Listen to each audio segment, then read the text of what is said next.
could expand on that. The power and the grace of baptism. Because that's one of the things that so many people just take for granted. Right.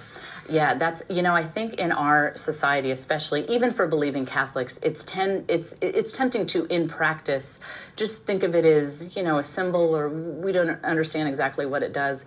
But, it's an indelible mark, When you think about that, that's huge. And especially for people who have loved ones who have fallen away, I always remind them, you have supernatural power on your side. If your loved ones were baptized, you have that supernatural grace, and it's real and it's powerful. And if it can bring me home, it can bring anybody home. Yeah, well, it touches an important issue, which you need to blog about. And that is that if this sacramental grace is indeed life-changing in baptism, that often even Catholics will say, well, wait a second, I see non-Catholic Christians out there experiencing great blessings in a relationship with Christ, so it must not make a difference whether you're Catholic or non-Catholic.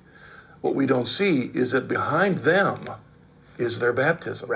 Right. So the baptism can work in or out of the church. Right. They're all a part of the body through their baptism. Right. That's like with my husband, Joe. I mean, he really felt like it was his baptism that kept him tied to Jesus, even though, as far away as he drifted, that even at our most worldly, at the height of all that, he would never deny Jesus Christ. And he's always credited his baptism for that.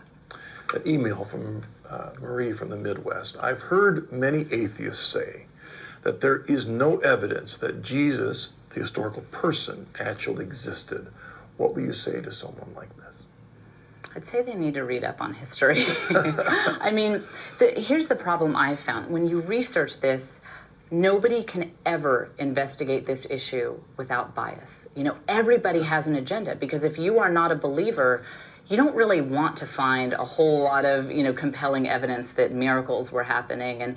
And so it really is a minefield. I will agree with that, to get solid answers about the historical facts surrounding Jesus.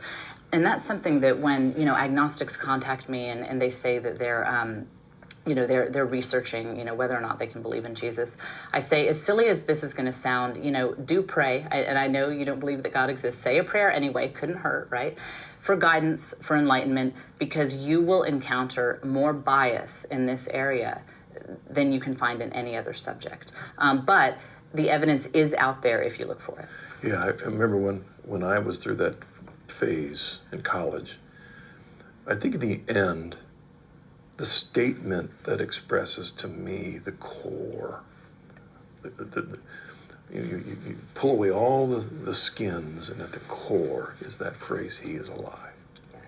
He is alive. The message of Easter, he is alive. Historically, the impact of that on those people in Jerusalem, he is alive. That is, to me, the undeniable fact of history when you deal with the impact of the resurrection of our Lord Jesus, and how that the people were willing to die rather than deny that. That to me was the amazing proof of history.